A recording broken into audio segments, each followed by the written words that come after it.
Hello everyone, welcome back to my YouTube channel CA with Sucleen Kaur. I cleared CA Foundation in my first attempt with distinction. और आज मैं आपके साथ quantitative aptitude subject की revision strategy share करने वाली हूँ।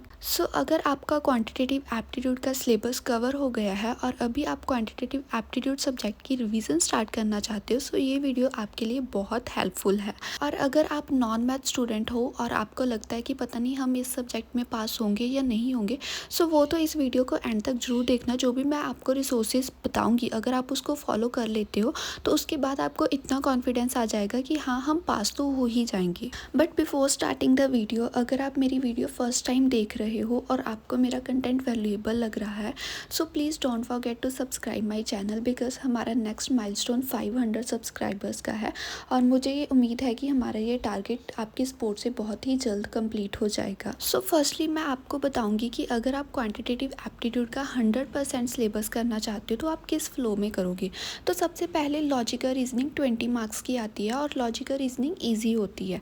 तो मैं आपको सजेस्ट करूँगी कि फर्स्टली आप लॉजिकल रीजनिंग करो। उसके बाद मैं आपको सजेस्ट करूँगी कि आप स्टैटिस्टिक पोर्शन उठाओ, उसमें भी जो थ्योरेटिकल चैप्टर्स है वो आप पहले करो, उसके बाद न्यूमेरिकल्स वाला पोर्शन करो एंड आफ्टर डैट आप बिजनेस मैथमेटिक्स वाला पोर्शन उठाना। और अगर मैं वेटेज की बात करूँ तो बिजनेस मैथमेटिक्स एंड स्टैटिस्टिक्स दोनों की वेटेज 40 मार्क्स की ही है। अगर आप इस फ्लो में रिवीजन करोगे तो आपकी रिवीजन बहुत अच्छी हो जाएगी और आपका कॉन्फिडेंस भी बूस्ट हो जाएगा। बट अभी हम बात करेंगे नॉन मैथ स्टूडेंट की, जिनको लगता है कि हम एग्रीगेट किसी और सब्जेक्ट में बना लेंगे, क्वांटिटेटिव एप्टीट्यूड में तो हमें सिर्फ पास ही होना है।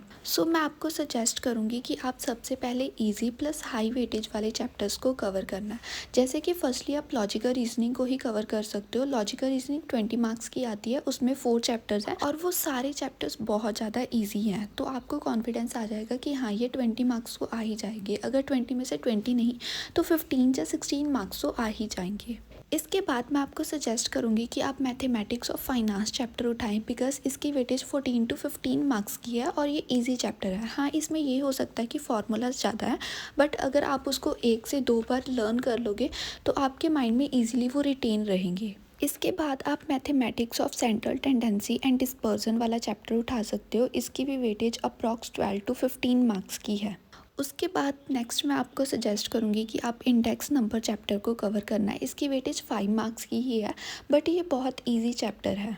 उसके बाद मैं आपको सजेस्ट करूँगी कि आप statistical description of data chapter को कवर करना। ये भी एक इजी चैप्टर है, इसमें से मोस्टली थ्योरेटिकल क्वेश्चंस ही एग्ज़ाम में आते हैं।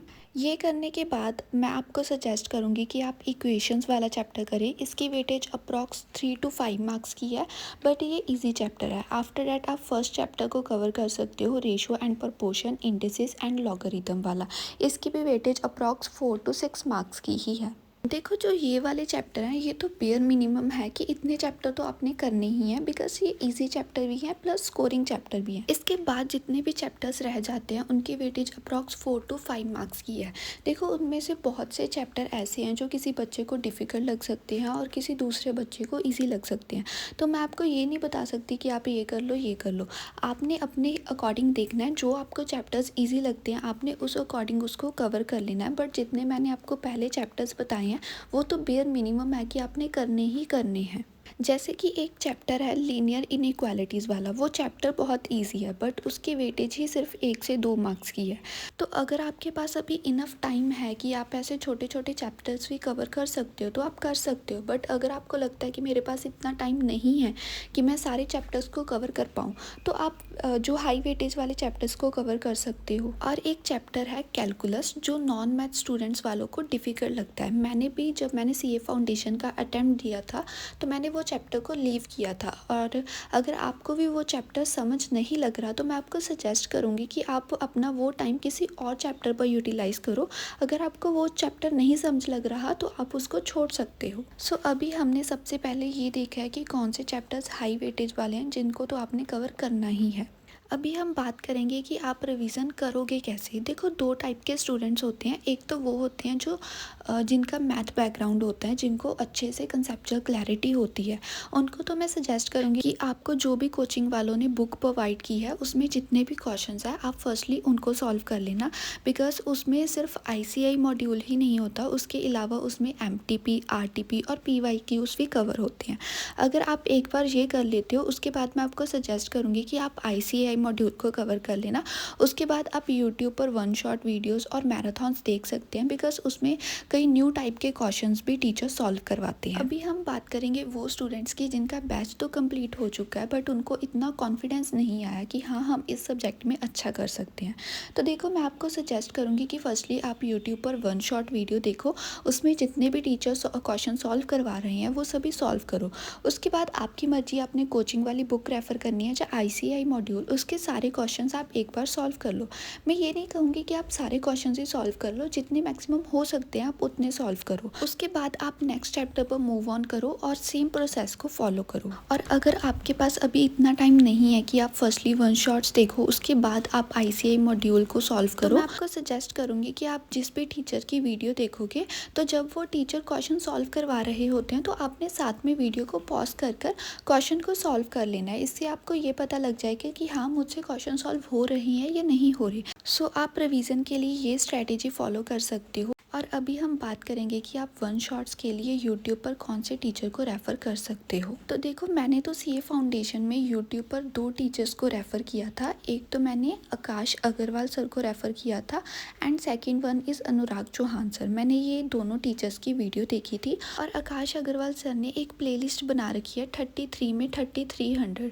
ये प्लेलिस्ट मैंने रेफ़र की थी और मुझे सच में जब मैंने ये प्लेलिस्ट को कवर कर लिया था तो इसके बाद मुझे ये कॉन्फिडेंस आ गया था कि हाँ, अभी मैं क्वांटिटेटिव एप्टीट्यूड में पास तो हो ही जाऊंगी। तो मैं आपको सजेस्ट करूंगी कि आप ये वाली प्लेलिस्ट को ज़रूर देख लेना, इससे आपका भी कॉन्फिडेंस बूस्ट होगा। और मैं आपको सजेस्ट करूंगी कि इसमें जितने भी क्वेश्चंस हैं वो आप हाथ से सॉल्व करना है, इससे आपका और ज़्यादा कॉन्फिडेंस बूस्ट होगा।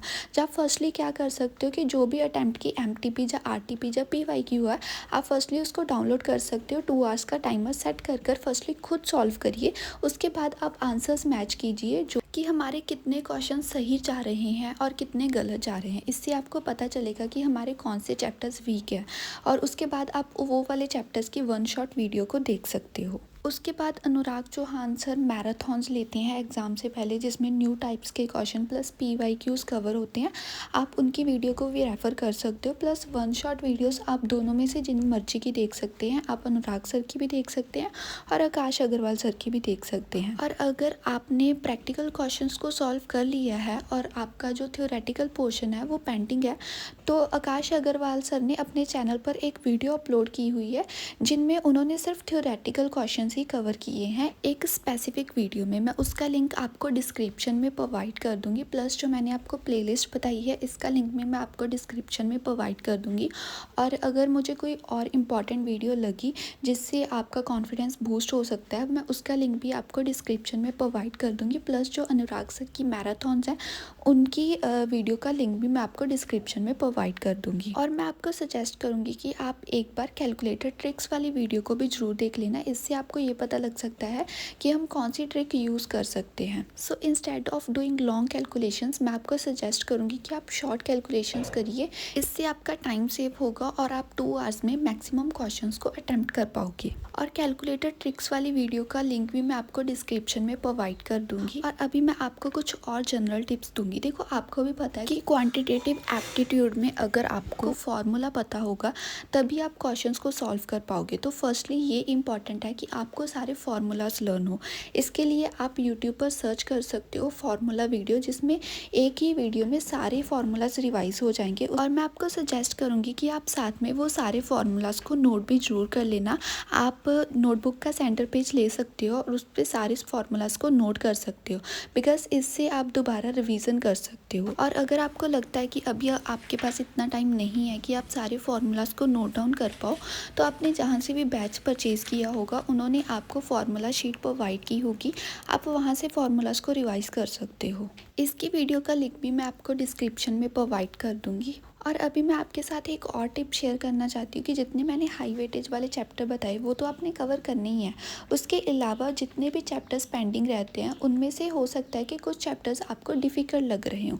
उन उसमें मैंने आपको बताया कि आप कैलकुलस चैप्टर को तो टोटली लीव कर सकते हो, बट जो बाकी चैप्टर्स हैं उसमें आपको हो सकता है कि 1 से 2 टॉपिक्स डिफ़िकल्ट लग रहे हों। तो आपने वो 2 टॉपिक्स को ही लीव करना है, आपने सारा चैप्टर लीव कर नहीं जाना है। क्योंकि कई बार क्या होता है, जो चैप्टर्स हमें ईज़ी लग रहे होते हैं उसमें से डिफ़िकल्ट क्वेश्चन आ जाते हैं और जो हमें डिफ़िकल्ट लग रहे होते हैं उसमें से ईज़ी क्वेश्चंस आ जाते हैं। तो इसीलिए मैं आपको सजेस्ट करूँगी कि जितने मैक्सिमम चैप्टर्स हो पाए आप उतने कवर कर जाना। और मैं आपको सजेस्ट करूँगी कि एग्ज़ाम में जाने से पहले आप 1 से 2 मॉक टेस्ट तो ज़रूर लगा कर जाना, क्योंकि क्वांटिटेटिव एप्टीट्यूड का जो पेपर आता है वो थोड़ा लेंथी होता है। तो अगर आपने घर पर पहले प्रैक्टिस की होगी तो आपको ये पता रहेगा कि हमने किस चैप्टर में कितना टाइम लगाना है।